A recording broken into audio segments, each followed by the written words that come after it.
Ils sont passionnés. Quand ils parlent de leur métier, ils ont les yeux qui brillent. C'est mon métier, ma passion. 1, 2, 3, Wakanga! Bonjour, c'est Xavier pour mon métier, ma passion spéciale saisonnier. On est là avec Anga, qui est une association qui s'occupe de colonies de vacances, puis également de mini-camps, de camps pour les jeunes enfants jusqu'aux adolescents. Et je suis en présence d'Emma et on est dans un site absolument merveilleux, c'est l'abbaye qui se trouve à Montfort-sur-Meux. C'est extraordinaire. Elle me disait en aparté que ça a été construit à partir de 1100 et quelques années. Donc c'est très très très vieux. Alors par contre c'est tout à fait fonctionnel pour faire de la colonie de vacances. Emma, est-ce que tu peux nous raconter un peu l'histoire de l'association ? Tout à fait. Alors du coup, Wakanga, c'est une association de colonies de vacances qui a été créée en 2008 par des jeunes animés, directeurs et directrices qui voulaient faire perdurer le patrimoine des colonies de vacances. Et donc ici, à Montfort-sur-Meux, c'est la colo originelle de Wakanga. C'est la première colo qui a été créée. Puis aujourd'hui, on en a plus d'une dizaine. Et donc, ça fait, je crois que là, ça devait être le 17e été de l'association, qui a bien grandi depuis. Et donc, l'idée, c'est d'offrir une possibilité de départ en vacances à des enfants et qui puissent créer un peu leurs propres vacances. Ils ont le choix dans les activités qu'ils peuvent faire. Et puis, on a aussi à cœur d'avoir une mixité sociale importante et d'offrir un petit moment de répit dans ce monde qui va très vite et d'offrir ce moment de plaisir et de partage. Alors là, on est à Montfort-sur-Meux, mais j'imagine que vous dépassez un peu les frontières de l'île-et-Vilaine. Oui, tout à fait. On est une association qui est quand même... on est basé à Iffindic, juste à côté de Rennes. Et on organise la majorité de nos colonies de vacances dans le Grand Ouest, donc pas mal en Bretagne. On va aussi en avoir une dans les Pays de la Loire et une autre en Normandie. Alors il y a sûrement un peu de bord de mer, il y a de la campagne bien sûr, mais du bord de mer beaucoup. Ouais, le bord de mer est très demandé, mais on a quand même un centre en bord de mer à l'Esneveur dans le Finistère. On a eu par le passé un décolo à Cancale ou près de Paimpol, mais là on est pas mal on est dans les terres, mais on a aussi une colo effectivement à l'Esneveur. C'est les flibustiers du Grand Large. Ok, super. Eh bien, je te remercie pour toutes ces informations. Et puis, on va essayer d'interviewer deux animateurs. Et puis après, les jeunes, je pense qu'ils ont vraiment envie de vous parler pour vous dire leurs émotions qu'ils ont eues. Ils sont presque en fin de parcours là, parce qu'ils sont en train de ranger leurs affaires. Donc, ils sont en fin de parcours. Ils ont vécu une semaine extraordinaire, j'imagine, ou catastrophique, ils nous le diront. Mais je ne pense pas. Et puis, je vous dis à tout à l'heure pour écouter Titouan et Lise. Alors là, je suis avec Lise qui regarde un petit peu tous les jeunes parce qu'elle s'inquiète un peu de venir me parler pendant qu'ils sont en train de ranger leurs valises et puis voir s'ils n'ont rien oublié parce que les parents, quand quelque chose est oublié, c'est toujours compliqué. Et puis Lise, elle a une grande expérience de colonie de vacances. Donc on va parler de cette colonie-là, mais peut-être tu peux me parler un petit peu de ton parcours de colonie. Ouais, carrément. Moi, mon parcours de colonie, ça se résume à 3 colos en tant qu'enfant. Enfin, quand j'étais enfant, je suis partie à 3 colos. Et ensuite, j'ai passé mon BAFA autour de 17 ans. Je l'ai eu et j'ai fait 4 colos avec Wakanga. Enfin, la colo ici, c'est ma 4e colo. Puis, j'ai aussi fait un peu de centre de loisirs dans l'animation, voilà. Mais 4 colos en tant qu'anime et 4 colos en tant qu'enfant. Alors, en tant qu'enfant, ça t'a plu puisque t'as voulu rejouer en tant qu'adulte. C'était assez contrasté parce qu'en gros, la première colo, c'était une colo avec les bonnes sœurs. Donc c'était vraiment... Ça donne pas du rêve. Non, ça donne pas du rêve. C'était vraiment comme dans les films, un dortoir immense avec 100 personnes. On dormait sur des lits qui étaient même pas contre un mur. Enfin, on était tous alignés sur des lits. C'était un peu angoissant. Voilà, ça, c'était pas une super expérience. Et j'étais assez jeune, j'avais 6 ans. Donc c'est quand même dans les premiers âges pour faire des colos. Ouais, c'est vraiment jeune, tu trouves ? C'est... Là, par exemple, à Wakanga, les colos, elles démarrent à 6 ans. Et il y a peu de temps, on en a ouvert une pour les maternelles, donc de 4 à 6 ans. Mais sinon, c'est vrai que 6 ans, ça peut être assez intimidant quand tu as 6 ans et que tu pars en colo, et surtout que tu pars avec les bonnes sœurs. Et donc voilà, je suis partie avec les bonnes sœurs. Donc après cette colo, j'avais pas forcément envie de repartir en colo.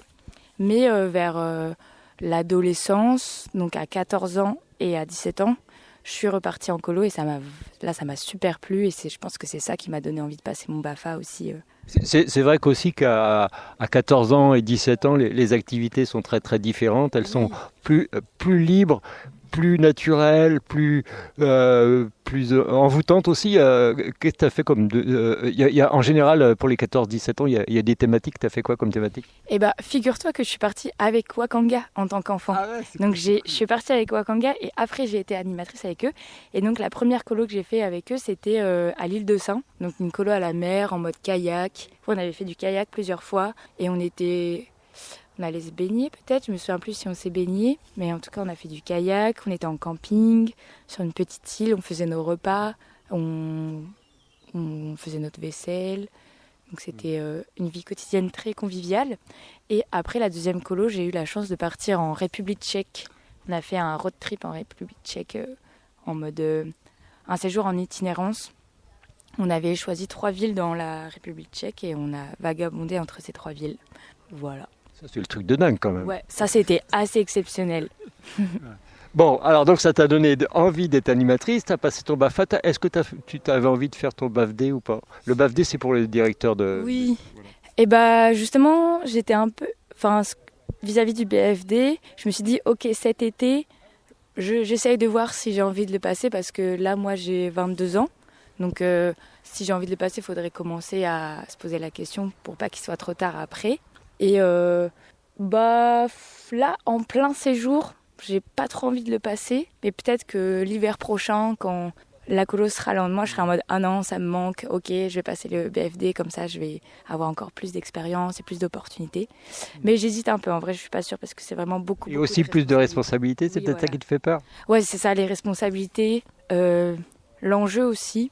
Enfin, il y a la responsabilité de la sécurité des enfants et aussi l'enjeu de il faut qu'ils passent des bonnes vacances, il faut qu'ils apprennent des trucs. Alors là, on est en présence d'un groupe.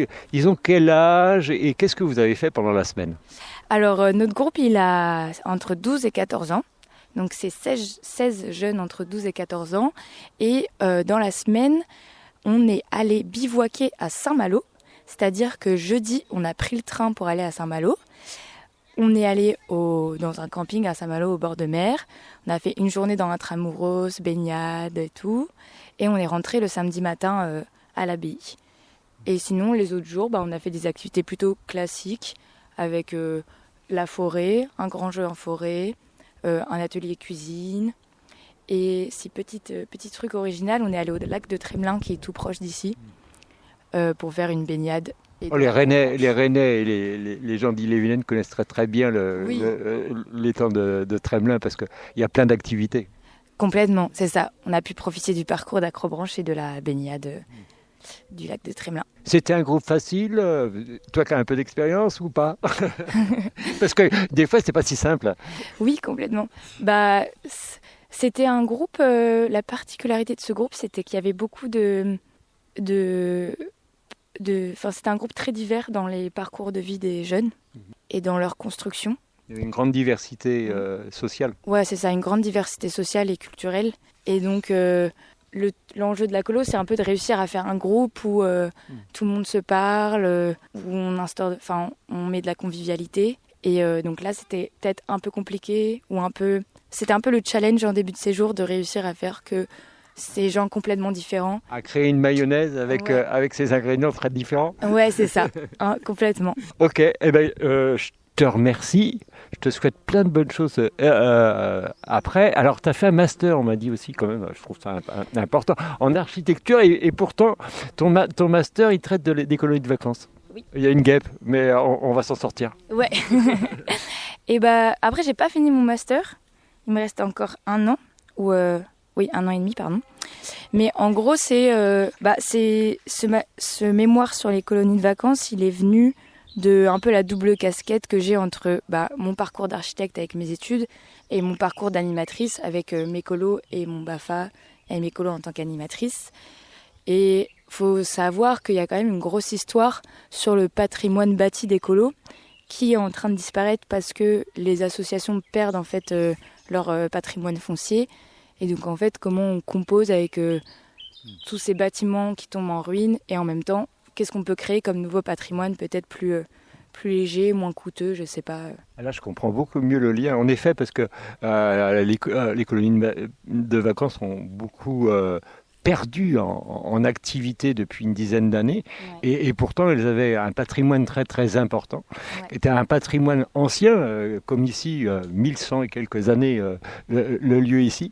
Et donc, à préserver. Et quand les colonies s'en vont, eh bien, des fois, ça devient un peu des ruines.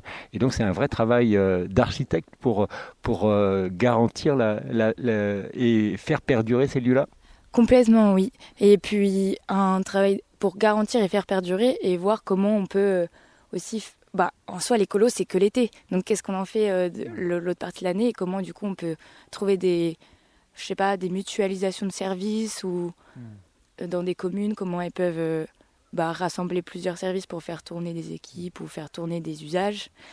Et donc, voilà, ça retraçait un peu l'histoire de ces colos qui étaient florissantes et maintenant sur quoi elles se construisent et comment elles essayent de survivre dans leur ruine un peu. C'est un enjeu énorme, la double activité ou la triple activité d'un même lieu, avec justement un défi architectural entre transformer, rendre rationnel quelque chose pour les colonies ou pour des bureaux ou pour des associations ou pour des écoles. Ouais. Et ça, c'est un vrai enjeu.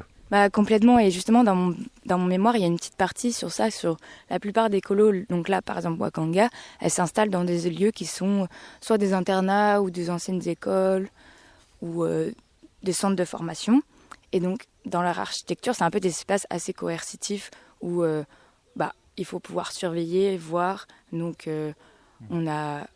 c'est assez sobre, les murs ils ont la même couleur, c'est des grands couloirs pour pouvoir voir d'un premier coup d'œil quelle porte est ouverte. Et donc, il y a des internats, donc quand il y a un internat, le surveillant il aime bien voir tout le monde d'un coup. Ouais, complètement. Et du coup, comment nous, en tant que colo, on arrive dans ces espaces-là et on essaye un peu de les transformer avec de l'affichage, avec du mobilier un peu piraté, pour en faire un espace plus chaleureux, convivial et moins dans la sécurité ou l'hygiénisme. Moins carcéral. C'est pas tout. Les internats sont plus du tout carcéraux, mais en effet, il y a quand même des règles beaucoup plus strictes que dans une colonie de vacances. Si même en même temps, vous devez avoir des règles extrêmement importantes pour les jeunes, surtout que vous travaillez avec des jeunes, par exemple des 12-14 ans, c'est un public un petit peu foufou et puis qu'il faut canaliser toutes les 5 minutes, non ?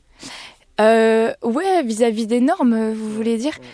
C'est vrai que les 12-14 ans, c'est une tranche d'âge où même quand tu as 12 ans ou 14 ans, tu apprends plein de choses. Donc tu découvres plein de choses ne serait-ce ton corps ou la vie, la société. Mais après, au niveau des normes, on doit pouvoir garantir leur sécurité physique, affective. Mais oui, il y a plein de normes, mais on arrive à composer avec. Oui, et puis voilà, c'est bien encadré. Il y a 2 personnes pour 16 jeunes. C'est largement suffisant. Dans un internat classique, c'est plutôt un adulte pour 30 jeunes. On n'a pas du tout la même approche des gens derrière ça. Ici, on essaye de faire le plus possible d'individualité et de créer du commun dans l'individualité. Oui, c'est ça. Chez Wakanga, déjà, il y a un peu des valeurs d'être assez d'animateurs pour pouvoir justement permettre aux jeunes d'être dans leurs individus, mais de faire collectif en même temps. Et du coup, c'est pour ça qu'on est 2 pour 16, c'est assez confortable, même si l'année dernière, on était 2 pour 12. Et pareil, sur le camp des petits qui est dans l'internat, ils sont aussi plus d'animateurs que ce que la norme, la loi fixe. Parce que on va dire que quand même ce que l'État recommande, c'est un peu sportif. Je sais pas, les gens qui arrivent à faire comme l'État recommande, soit ils sont très très très sévères ou je sais pas, mais en tout cas, il y a rapidement des trous dans la raquette, comme on dit dans ces moments-là. Ouais, complètement. Je te remercie, Lise, et puis on va interroger Titouan tout à l'heure, parce que ça sera un autre point de vue sur cette colonie de vacances, et puis après on essaiera de voir si les jeunes ont des choses à nous dire, mais j'ai l'impression qu'ils ont des choses à nous dire. Voilà. Bah ouais, on pourra peut-être faire un point plus en groupe, quoi. Ouais, en groupe. Tous en groupe, Tout à fait. tous ensemble, ça pourrait être fun, ouais, carrément.